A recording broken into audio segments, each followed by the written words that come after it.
অবশেষে আসছেন তাহলে? এত সময় লাগে একটা পার্সেল দিতে, মানে আপনাদের কি কোনো টাইম সেন্স নাই? বুঝলাম না আমি। দেন পার্সেল দেন। সরি আমি ঠিক বুঝলাম না। বুঝলাম না মানে? আমি অর্ডার করেছি, আপনি পার্সেল নিয়ে আসছেন, পার্সেল দিবেন, চলে যাবেন। কেন তো না বুঝার কিছু নেই। আচ্ছা বলেন তো, আপনাদের সার্ভিস এত পচা কেন? আমি যদি জানতাম আমি জীবনে অর্ডার করতাম না। 20 দিন আগে অর্ডার করেছি। একটু ফোন করে তো বললেও হয় যে আপু একটু দেরি হবে অর্ডারটা আসতে। আপনি মনে হয় উল্টো।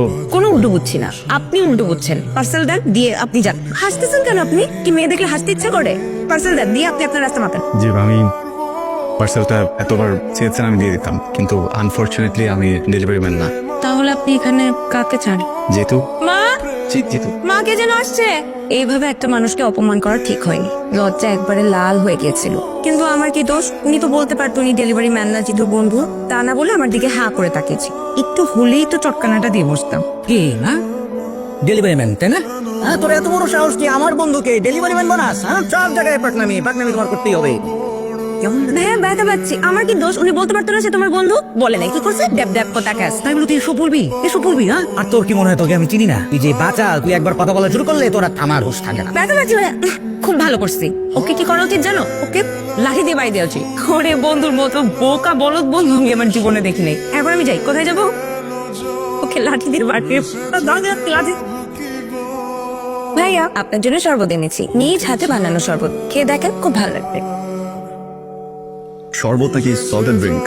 হ্যাঁ শরবত, কিন্তু চিনির বদলে দিয়েছি লবণ। ভালো হয়নি ভাইয়া? নাইস। আপনি ট্রাই না করলে তো বুঝবেন না কত ভালো হয়েছে। প্লিজ। আমি শরবত খাই না, আসলে বড় লোকের মেয়ে তো। আমি খাই জুস, পাপায়া জুস। ও, কিন্তু শুধু পাপায়া জুস খেলে তো বুঝবেন না তাই না, কোনটা সল্টেড ড্রিঙ্ক আর কোনটা শরবত। ডিফারেন্সটা তো বুঝতে হবে। এত সুন্দর করে কষ্ট করে একটা শরবত বানিয়ে আনলাম যে একটা ভিন্ন স্বাদের শরবত খান। ভালো লাগে না আপনার, তাই না? ভাবলাম খেয়ে একটা শান্তির ডেকুর তুলবেন। Thank you. আমি এবার শান্তি যাচ্ছি না, প্লিজ আমি বরং গিয়ে পানি খেয়ে নিই। হ্যাঁ, থ্যাংক ইউ। এক্সকিউজ মি ভাইয়া, পানিটা সাবধানে খেয়েন। পানিতেও লবণ থাকতে পারে। ও গ্লাসে পানি, এই পানি দিয়ে যা। Excuse me. ভাইয়া পানি দি। না না না না, পানি না। পানি আধা ঘন্টা পর্যন্ত পানি খেতে হয় না, খাওয়ার পরে ডাইজেশনের প্রবলেম হয়। আমি খাবো না, নিজে নিয়ে খাবো। পানি বললাম তো পানি খাবো না। শোন, আমি আব্বার সাথে বাজারে যাচ্ছি, তুই রনিকে নাস্তা দে। হ্যাঁ, আর গ্রামটাকে একটু ঘুরে দেখ, পারবি না? আমি কি তোর চাকর নাকি যে তুই যা বলবি আমি তাই করব? তোর বন্ধু, তুই গ্রাম ঘুরে দেখা। আমি নাস্তা দিতে পারি, এর বাইরে আমি আর কিছু করতে পারবো। তাই না? তুই কিন্তু বেয়াদব হয়ে যাচ্ছিস। বাবা, এখনো ঘুম ভাঙে নাই? এই যে ঘুম ভাঙলো। আপনি জানেন, আপনি যদি মেহমান না হতেন, মা আপনাকে আজকে নবাব সিরাজউদ্দৌলা বলতো। আমার ঘরের সাথে সিরাজউদ্দৌলা কি সম্পর্ক? যারা দেরিতে ঘুম থেকে উঠে মা তাদেরকে নবাব সিরাজউদ্দৌলা বলে ডাকে। তো আমি যতটুকু জানি নবাব সিরাজউদ্দৌলা তো অলস ছিলেন না। আমি এত কিছু জানি না, মা আমাকে মাঝে মধ্যে ডাকে, তাই বললাম। আপনি নাস্তা। ওয়াও, পরোটা দিয়ে দুধ চা, এটা তো আমার অনেক প্রিয়। অনেক মজা হয়েছে। কে রান্না করছে? লবণের পরিমাণ থেকে বুঝে গেছি। আপনি করুক, আপনি করার নেই। বারে ভাই, আপনার সাথে আমার ফার্স্ট ইমপ্রেশন এত বাজে। আপনি কোনো প্রশ্ন করা হচ্ছে খুব রিস্ক। একবার বানিয়েছে ডেলিভারি ম্যান, আবার দেখা যায় শেফ বানিয়ে দিবেন, বুঝছেন না? ভাই ভাই। আচ্ছা বলেন তো আমার কি দোষ? আমি একটা জিনিস অর্ডার করছি আরো 20 দিন আগে। তো ডেলিভারি ম্যান না সাধারণত বাসার সামনে এসে জিজ্ঞেস করে বাসায় কি কেউ আছেন। এখন আপনি এসে জিজ্ঞেস করছেন বাসায় কি কেউ আছেন। আমি ভাবছি ডেলিভারি ম্যান। এখন আমি যখন আপনাকে ডেলিভারি ম্যান ভাবলাম, আপনি কেন বললেন না আপনি ডেলিভারি ম্যান না? কিন্তু আপনি কেন আমার বড় ভাইকে দিয়ে আমাকে বকা খাওয়ালেন? এটা কি আমার দোষ? না, দোষটা একদম আমার। দিয়ে আপনার? সরি। দুধ চা দিয়ে পরোটা খাবেন? খান।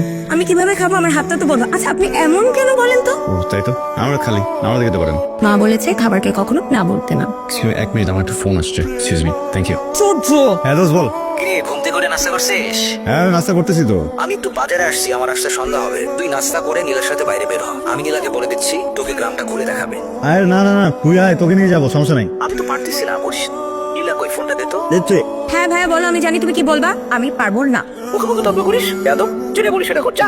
ভাইয়া ফোনটা লাউড স্পিকারে, আমি দেখি, আমি ভাববো, আমি জানাবো। আপনার নাস্তাটা প্লিজ ধরেন, আমার আম্মার সাথে কাজ করতে হবে, নইলে বকা খাবো। এত কিছু লাগবে না। এটা দুধ চা, নিয়ে যাও পরোটা। ধন্যবাদ। শোনেন, লবণ চা একটু পানি দিন। আসবো। আর ভাইয়া, মা গরম গরম পিঠা বানিয়েছে, এক্ষুনি খেতে বলেছে, ঠান্ডা বলে ভালো লাগবে না বলে। পিঠা? না আমি পিঠা খাবো না, আমার ক্ষুধা লাগছে, আমি ভাত খাবো। রনি, তুই ভাত খেয়ে আয়, তবে তোর সাথে পিঠা খাবো। পিঠা তো একা খাওয়া যায়, তাই না? না বন্ধু, আমার লেট হবে, আমার খুব ক্ষুধা লাগছে, মানে ভাতের ক্ষুধায় পেটটা আমার চোচো করতেছে। আর পিঠা আমি খুব একটা পছন্দ করি না, তুই খা। গরম পিঠা এক্ষুনি খান, নইলে পরে আর ভালো লাগবে না। হাতে ময়লা, এই হাত দিয়ে তো খাওয়া যাবে না, খাওয়া দিতে হবে। ঢং, এরকম খাওয়াই দিতে হবে টাইপ ঢং কিভাবে শিখলেন? অভ্যাস এখনো হয়নি, খাওয়াচ্ছি। বাবারে বাপ। তো গরম গরম পিঠা খান, খেয়ে একটু বাইরে আসেন, আপনার সাথে আমার একটু সিরিয়াস কথা আছে। খেয়ে নেন। আমি কি আপনাকে তুমি বলে ডাকতে পারি? আপনি শব্দটা নিয়ে দূরের মনে হয়। কেউ যদি দূরের সম্পর্কটাকে কাছের করতে চায় অবশ্যই রাখতে পারে। কি অদ্ভুত তাই না? আমি কখনো ভাবিনি এমন একটা সন্ধ্যা আসবে যে সন্ধ্যায় আমি তোমাকে আমার মনের সব কথা বলে দিতে চাইবো। আমি জানি, কারণ কি অনুভূতি নিয়ে তোমার সামনে দাঁড়িয়ে আছে। তোমাকে যেদিন প্রথম দেখেছিলাম সেদিনই মনে হয়েছিল তুমি আমার জীবনের একটা অবিচ্ছেদ্য অংশ হতে যাচ্ছ। আমার মনে হয়েছিল তোমার চোখ, ঠোঁট, চাহনি, হাসি কি অদ্ভুত সুন্দর, কি মায়া। আমার জীবন থেকে না এই মায়া হারিয়ে গেলে আমার জীবন কখনোই পরিপূর্ণ হবে না।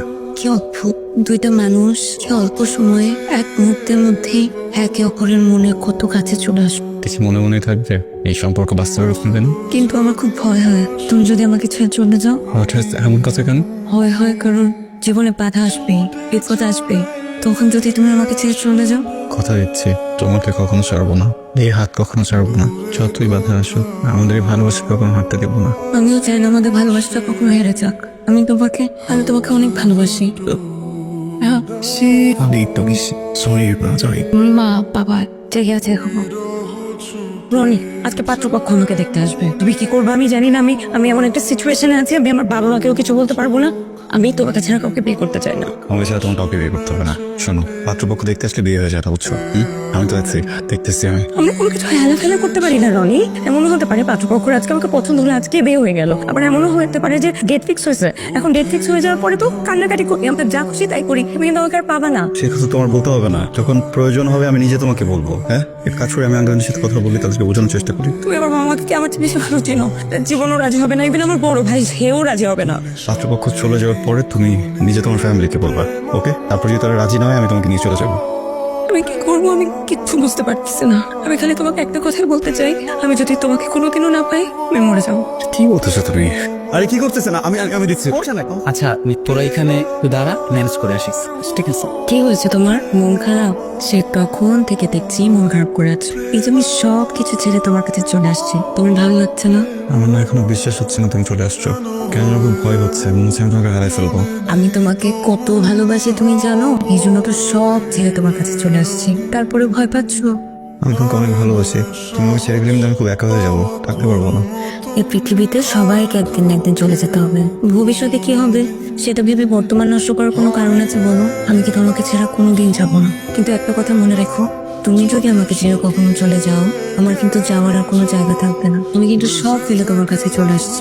আমি আর এখানে থাকতে পারবো না। এই নীলা কি হয়েছে? কই যাও? আমার একদম ভালো লাগছে না। ভালো লাগতেছে না মানে? আমার বাবা মা আমার ভাইয়ের কথা অনেক মনে করতেছে। আমি এখানে থাকতে পারবো না। বলো, একটা মেয়ে বেঁচে থাকতে বাবা মা বাইরের মানুষের কাছে অপমান হবে, এটা কি মেনে নেওয়া যায়? নীলা তুমি কি বলতেছো? আমরা দুজনে ভালোবাসি না? আমি তো বিয়ের জন্য সবকিছু রেডি করে ফেলছি, তুমি আমাকে ভালোবাসো না? আমি তোমাকে ভালোবাসি, আমি তোমাকে অনেক ভালোবাসি, কিন্তু আমার বাবা মার কাছে যেতে হবে। এই নীলা, এই ফাইজলামি করতেছো তুমি আমার সাথে? হ্যাঁ, একটা কথা বলবা না। শোনো, আমরা বিয়ে করবো, বিয়ে করবো, কথা বুঝে গেছে? কথা বুঝতে পারছো তুমি? কথা বলতেছো না কেন? এদিকে তাকাও, এদিকে তাকাও। আমরা দুজনে বিয়ে করবো, আর কোনো কথা বলবো না। পাগলামি করে না। আমার কথা বুঝতেছো নীলা? প্লিজ প্লিজ পাগলামি করো না, প্লিজ। কিন্তু একটা জিনিস বলছো, আমার বাবা মা মানুষের কাছে অনেক অপমান হইতেছে। এটা কি হওয়া উচিত বলো? উচিত না। আমি বিয়ে করবো, কিন্তু আমাকে মাফ করে দাও। মাসের জন্য